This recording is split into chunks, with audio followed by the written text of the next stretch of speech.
Hi guys, Claudia Boleyn here. Thank you so much for sticking with me in my absence. It's killed me not being able to make videos because I've been following everything. I had a really bad chest infection. You can probably still kind of hear it, but I think it's fine now. I was on antibiotics and it just totally knocked me out. And then we had the Easter holiday, so I didn't really have a filming place. But we have got so much to catch up on because I have still been following everything. So there's going to be so much content on this channel because the most frustrating thing has been seeing this going down and in some ways literally not having a voice to get on here and talk about it. So thank you so much to everyone who sent me your well wishes. Had a really good Easter. I'm feeling really great now. We've had like a really good time. So yeah, everything's good. So let's get on to the video at hand. I'm going to try not to go off too much on this. I'm going to try and keep it more concise because we've got so many videos coming about what's going down here. But this one, as you've already seen from the title, is called the Coronation Set-up. Because if you've been watching, as I'm sure you have, same as me, you will be seeing that in the lead up to the coronation, they have been setting up well in advance to put a negative spin on whatever decision Harry and Meghan made with regards to if they were coming to the coronation or not. It's actually quite amusing, and I feel like we do have to find humour in this. So one example I just wanted to bring up straight away is Dan Wootton. So we all kind of know about Dan Wootton, unfortunately. I wish I didn't know about Dan Wootton, but I do. And he's just so nakedly... I mean, it's so obvious, you know, people who work in the tabloids, I don't even know if they believe half the stuff they write or say. It's just all about creating drama, hatred, because it sells. And people don't seem to care and or notice that they just contradict themselves so much. So these were a couple of tweets from Dan Wootton. So as we know, I don't even know why I'm telling you this, you will know this already. It's been announced that Harry will be coming to the coronation, Meghan will be staying at home with the kids. And that's all we know. Like, I just want at this point in time, that's all the information that's out there. So let's take a look at some of the spin on this. But yeah, so Dan Wootton's hypocrisy before we get into this, because it made me laugh, and I just wonder, how do other people not see this? I mean, we've already had this man praising Samantha Markle, whose children say that she abused them, or one of the children does. I just don't understand why people go along with it. I feel like maybe in their minds they already know, and they just want to hate Meghan, and it makes them feel comfortable. You know how bullies and people who enable bullies know the bullying's going on, but they kind of like don't say anything about it. That's kind of what it feels like. People just want to get at Meghan so badly. Okay, so these are some really interesting tweets. This was made last month in March. This was Dan Wootton's take on the 6th of March 2023. Predictably, Harry and Meghan are now treating the King's coronation like the latest episode of a tacky reality show. We've been invited and know whether we're coming or not, but we're not going to tell you yet to keep the drama going. Ban them then, strip them of their titles in capital letters, because he's so furious about other people's lives. I think in some ways these people are so like, I think they're so angry and jealous because they want to be important, and it's a shame because I'm sure that they could be important if they focused on positive things and skills that they have, but instead they just get really jealous about other people, and that's all this is really, isn't it? Like, Dan Wootton's just so incredibly jealous, and a lot of these little people are, right? I say they're little people because they choose to focus on jealousy and what other people have and what they don't have, and it's all actually a way to boost their own, not to get too psychological in this video because that's not what this one is, but I mean that's what it is, isn't it? It's an insecurity, it's feeling like I want to be someone and I can only be someone by putting other people down, and it makes them feel big and clever to have these strangers stripped of their titles somehow. It's like, it's embarrassing. I mean, Dan Wootton he's not going to ever be embraced by the royal family. But anyway, right, so that was, bear in mind, that was a month ago. So his perspective here was that they should not come. They should be banned, they should be stripped of their titles.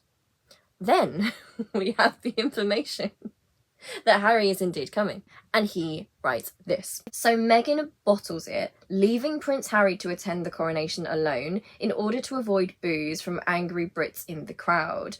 But how sad to deny the king the chance to see his 2 grandchildren who will remain in California. And this is like a month on. It was made on the 12th of April. So, you know, I think like we all know, I'm kind of preaching to the choir here. We know that they already had prepared all of their arguments for whatever they were going to choose, they were going to slant it negatively, right? And whatever went on with the rest of the family, they were going to present them in a positive light. So watch how this has now changed from ban them, they shouldn't be there, I don't want them there, into Meghan's a coward and she's bottled it. Poor Prince Harry, who, I mean, such selective empathy. Sometimes he cares about Harry. Sometimes he doesn't care at all. He implies, oh, Meghan's going to be so booed by the crowd, which is also such interesting from a projection standpoint, because we know that Charles and Camilla have been being booed a lot wherever they go, so it's interesting projection. But how sad to deny the king the chance to see his 2 grandchildren. Which is a particularly disgusting line of attack, isn't it? But I just don't understand why people believe people like Dan Wootton that he's sincere in any of this. Everything he says contradicts everything else he says. He's just, I don't know, people like him genuinely scare me, because I feel like they will say and do anything to advance themselves in their own mind, even if it makes society worse and it makes people ill and it makes people depressed, and it's frightening to me. So now he's upset because he thinks the whole family should have come. Anyway, I thought it would be a good time to just point out that hypocrisy. And this is so, I'm using Dan Wootton as the example, but so many of these tabloid writers, so many of these people who get paid to talk about these people they don't know, right, and to smear this woman that they don't know out of a sense of jealousy and racism, in some cases, suddenly they've moved the goalposts, as they always do in abuse dynamics. It's all about power, it's all about control. This is not a psychological video, but I feel like we can see that in action. We talk about that a lot on this channel, and something that happens in an abusive situation or in a bullying situation, you might have seen it in school. It's not dependent on what the person does, it's engineered so that whatever they do, they can't win, because it's about power and control. It's not ever about the issue at hand. It's not that any of these people were actually thinking, like, how sad for Charles, you know, which is ridiculous anyway, but how sad for him and I want this family to be back together. That's not what this was. And if you understand abuse dynamics and you understand abusers and the way they think, all they are doing is moving the goalposts, so it's impossible for the victim to ever win, right? It's important to them in that dynamic that the victim can't win. And that's why there's no good trying to exist within these systems, and why I personally think it's a great thing that Meghan isn't going. So what I kind of put together, like, just very, very briefly here, in terms of the setup. And when I say it's a setup, I'm not saying it's necessarily by Charles. I don't know the inner workings. I know that they've been very complicit in a lot of tabloid stuff. It does seem like they're complicit, but the setup has been growing for a really long time. And everyone who just is happy to hate Harry as a traitor and Meghan because, I'm sorry, because they're sexist and racist, like, that's just my opinion. They've all been complicit, and they all know that they've created and engineered a situation where the couple can't win, no matter what they do. So these are the options that they would have been planning in advance, because they will have been doing this. There are people, they dedicate their lives because it makes so much money, and that's the sad thing about this, that such hatred and attacking a woman like Meghan is actually making these people money. And they don't seem to feel guilt, like they don't seem to feel empathy or any human connection with her. They've dehumanized her. So the options were Harry and Meghan come to the coronation. So we've already seen this, you know, I won't go through loads of examples, but the negative spin that we already saw coming out in magazines and commentators, and I'm not just talking like random trolls online, I'm talking about actual commentators. The spin would have been this if they wanted to come to the coronation. It would have been that they were making it about themselves, that we don't want them here, you know, we're British and we're pulling up the drawbridge and you're not welcome, that they're trying to upstage Kate and William, that they're hypocrites, because people forget conveniently that Harry is a monarchist. They've tried to smear him so much, or create him, they've tried to make him into this, you know, woke snowflake person, and again, I say this all the time, I wish he was an anti-monarchist, but he's not.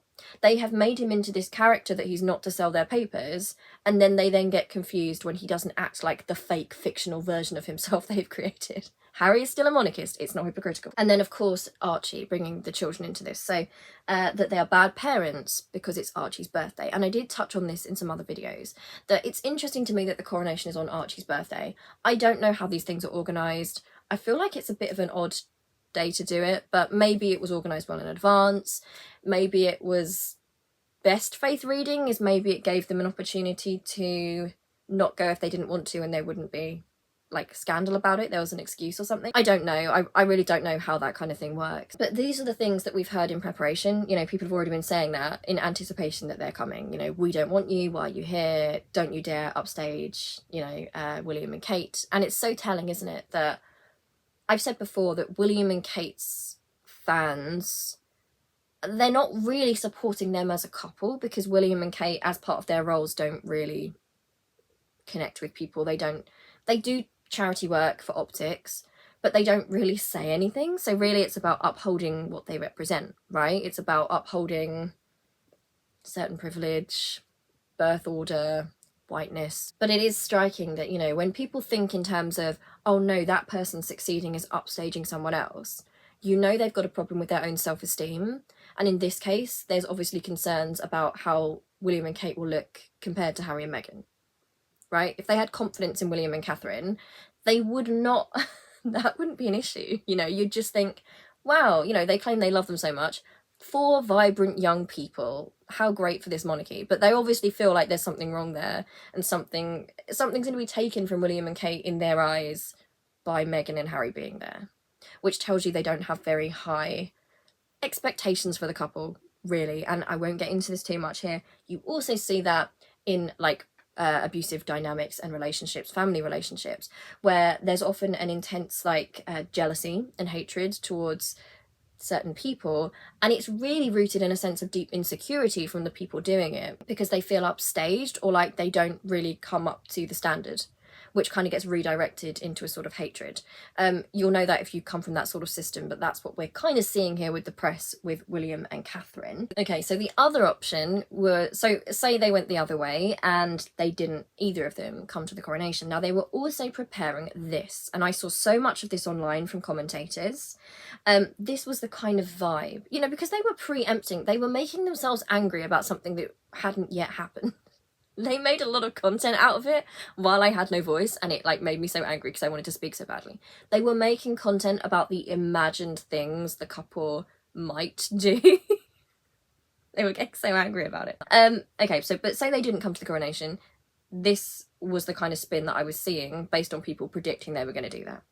It would be, how could they be so cruel to Charles? How could Harry betray his family? That Meghan has turned Harry away from his family, so she's denying him his family, that they're denying their own children access to the occasion, that they are miserable and hateful people, that they're unpatriotic, that they are, you know, they're American now, they're not British anymore, traitorous, that they have broken the hearts of the family, that the family put out this kind olive branch, and this is how Harry and Meghan repay them. These are all things that I'd already seen going around, even though we didn't know what the answer was going to be. And some of this, interestingly, has come to pass, because I think that the decision that the Sussexes have made is an interesting one, because it kind of demonstrates how both kind of contradicting elements of both of these pre-planned setups are being kind of melded together now. You know, so it becomes about how could they be cruel to Charles. So the victim becomes Charles rather than the actual victims of the situation. You know, how could Harry betray his family? And that narrative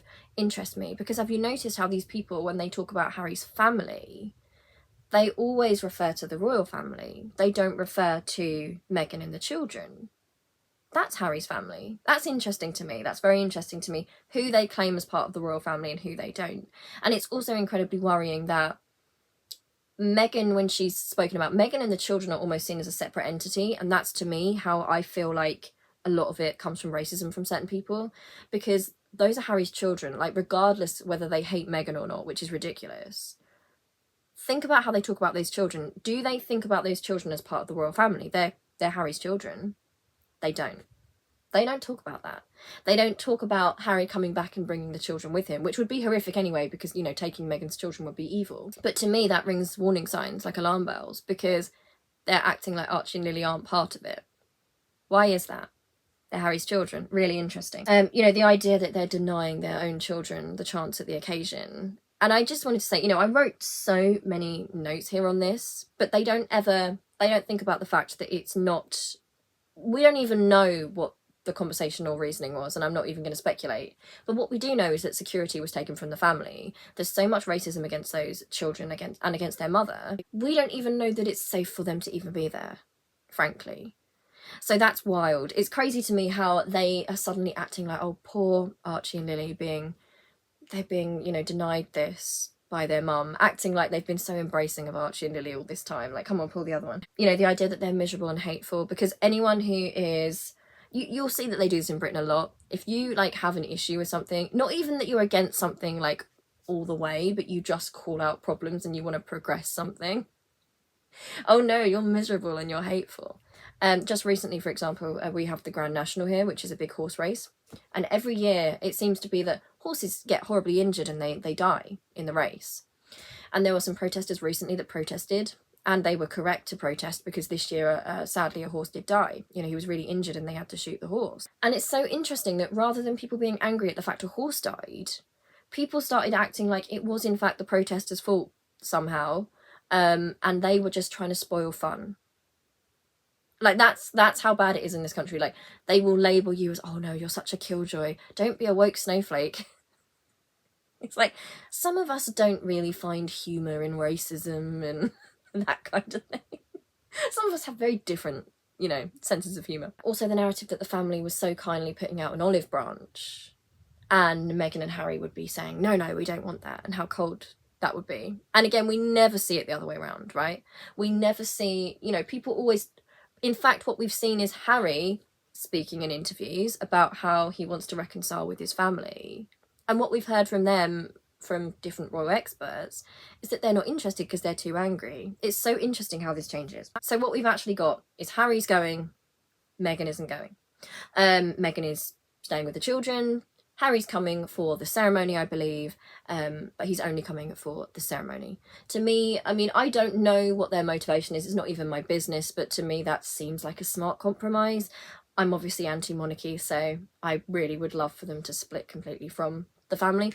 I understand how difficult it is for Harry on a human level. That's his family. That's kind of the cult that his family's been taken by. And this is something that his father's been groomed for all his life. It will be a huge, huge thing for his dad.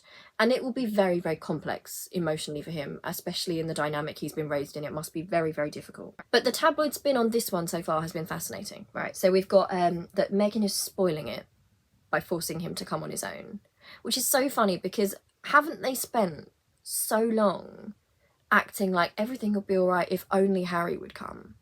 Maybe he can leave her and leave the children and he can come. I thought that's what they wanted. Interesting. We also have the idea that she's refused to come, you know, and we have no idea. And also, it's fine if she has refused to come, because what they put her through, there's no security.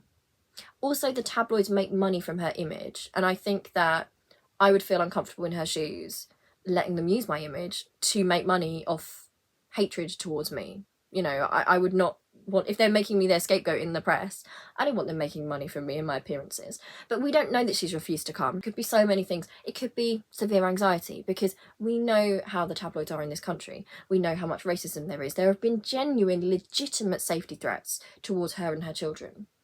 But it's being presented as if, oh, she's the killjoy. You know, Harry's so bravely stood up to her. They're so selective. I said this before. They're so selective about Harry.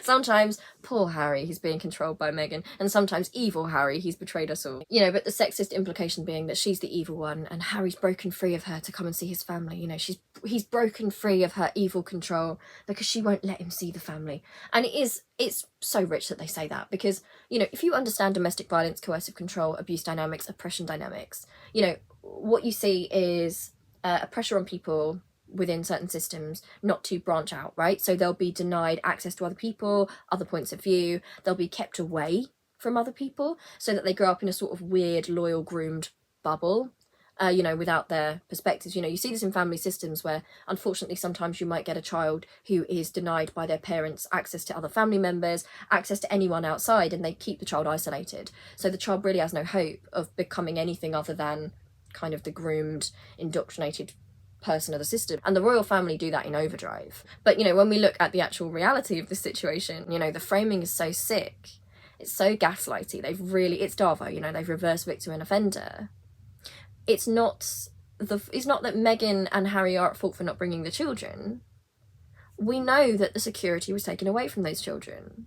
Why is there not... They don't care about those kids. They're just props to use to continue the hatred of their mother, right? Because if they cared about those children, they'd be saying, right, we need to make sure there is security for Archie and Lily. They never wanted them to be part of the occasion.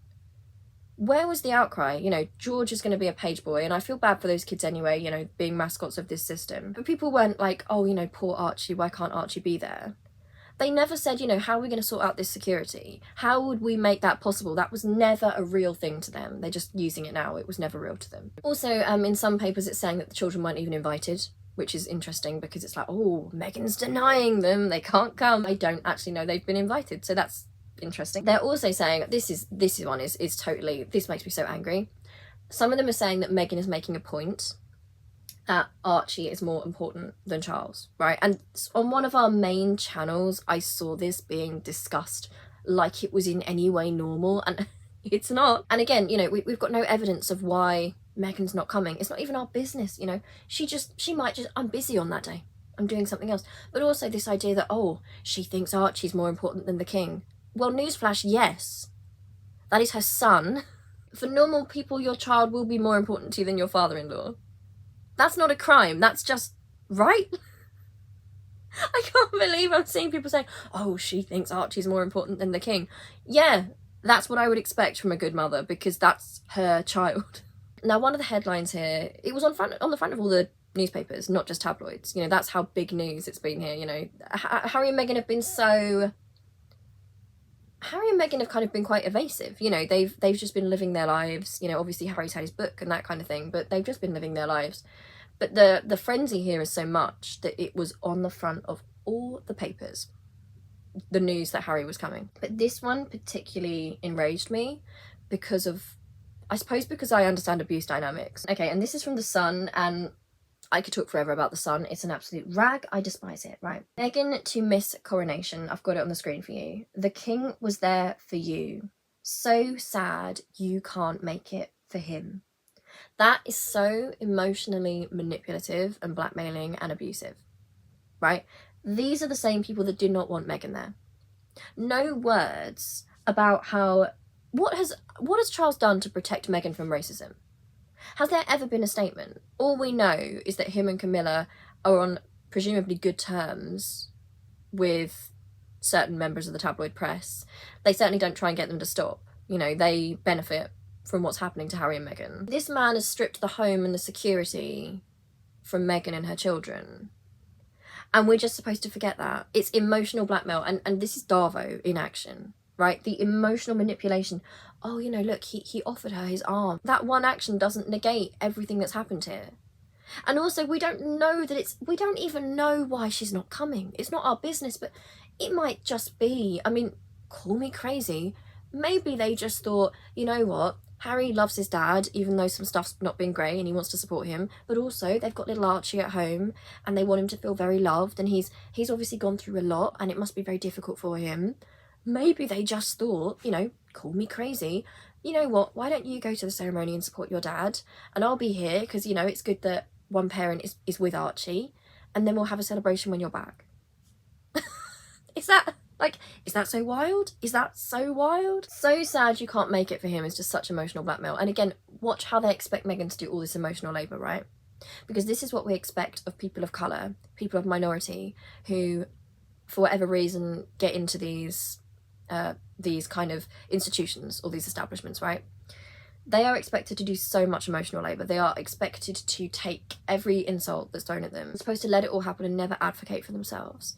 Because the moment they say, I didn't like that happened, or I felt this was unfair, suddenly it's, but you were let in here. You were never even supposed to be here in the first place. You know, it's worrying to me that this is even a big deal. Like, yeah, of course, her dad there were issues with, and Charles stepping in is just like a normal family thing, right?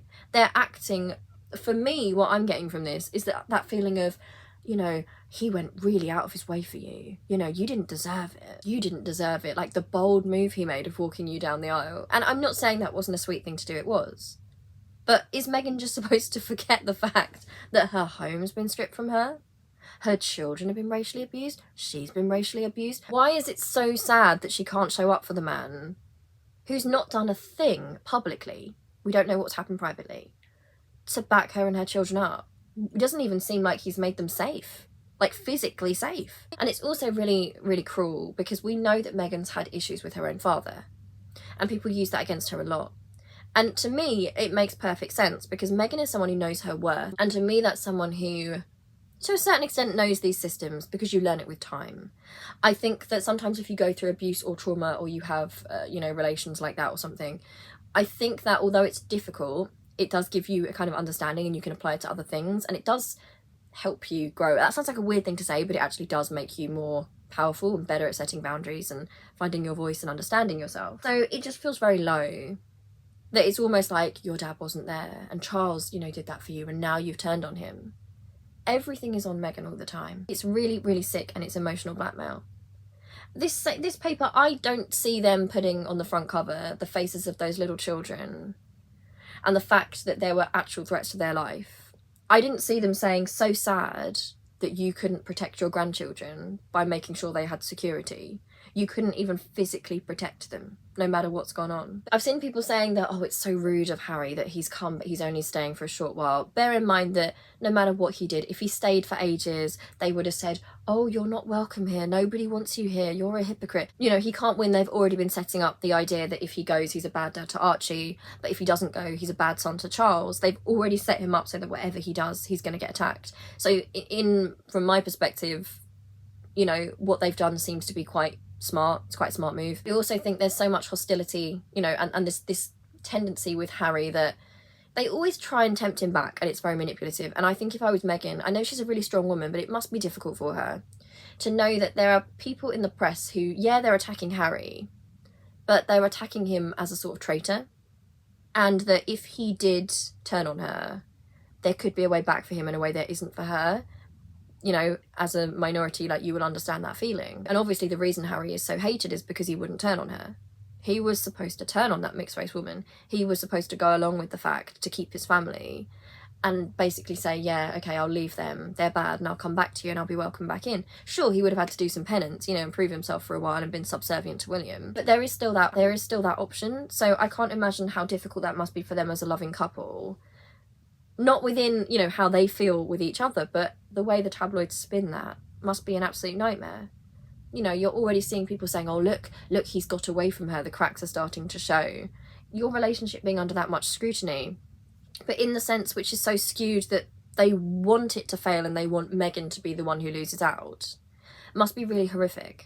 Some of them are saying, oh, she's only allowed him to go to one event. I'm pretty sure if she was actually stopping him from getting on a plane, doesn't make sense. He wouldn't be going at all, would he? But of course, that's a really age-old sexist stereotype, isn't it? That she's preventing him from doing what he wants. And it also takes away Harry's agency as well. And it's quite disrespectful to him. And last of all, I've seen people saying that poor William having to put up with this, how is William supposed to deal with Harry being there? I mean, I don't know. Maybe, hopefully he's better with his anger management now, and hopefully he won't assault him when he sees him. I guess he'll just have to deal with it like other people deal with things, without physically assaulting his brother. And then there's the last one, which is that Harry's only coming to dig the dirt and then sell it. He's only coming to the ceremony, which I believe we're all going to be able to see, so I'm not sure, what they're talking about, but of course they're positioning him as the infiltrator. So, this is long, and there's so much I could have said about this, but what I do want to say with regard to, when we're talking about our lives, oppression dynamics, abuse dynamics, you might be a trauma survivor, you might have dealt with abuse within a family or within your workplace or something like that. There is a lot of bitterness and a lot of jealousy, and I know I say this all the time, but I hope it makes you feel better. It's projection, right? If it makes you feel better, it's not, in this instance with Meghan, it is not her as a person. They've dehumanised her. And it is, in fact, it was the same with Diana, although obviously there's huge differences in terms of race. Meghan has got a whole other situation going on here. But it's jealousy because she is talented, she's charismatic, she's very beautiful. People want to photograph her, people want to photograph her. She has a lot to say, she's intelligent. And that shows up the others. They can't admit that, they'll act like, oh, we hate her because she's this and she's that. But really it's deep jealousy because they don't feel like they come up to standard. And in a lot of ways, we see this happening in life. It's a deep sort of projection, sometimes subconscious, from people who feel like, compared to these other people, they feel useless and like they don't have any skills and like they don't have any talents. And let's not forget as well that Meghan is not somebody who they are abusing her. She is an abuse victim in the sense that the press are abusing her, but they can't take away her choice. And I saw someone tweet about this, and I think they're absolutely right. Meghan's power is in the choice. They wanted, whatever happened, for Meghan to be forced to either come against her will or to not go against her will. But what she's done is she's made her own decision. She hasn't made a big fuss about it. She's done what's right for her. She hasn't been forced to do it. And that's what really angers them, and that's what angers abusers, because what they really want is to control the person. And I think what Meghan's done here is to choose what is right for her for whatever reason. She's not been pushed either way, and she won't be. And I think that's something that comes through so strongly with her. You know, the story of her saying to William, "Get your finger out of my face, please." She has a lot of strength. So although it can be very difficult to see all the negative headlines against her, they are reacting, really, these people, because they can't rattle Meghan. They can't do it. Yes, sure, they upset her, and she says that herself, and there's no weakness in that. Abuse victims don't have to act like they're not upset. But they can't control her. She has taken herself away from that. She made her decision. They couldn't make her go. They couldn't make her not go. She decided. And that is what is making them so, so angry. So yeah, I hope you're really well. Thank you so much for all the nice messages you sent me when I was ill. It really meant so much. And the fact you guys are still with me is really great. And I'll see you really soon, because there's so much stuff. There's so many things that have gone on. And I imagine in the lead up to the coronation, it's going to get pretty intense. So yeah, thanks for sticking around. Love you, and I will see you really soon. Okay, bye.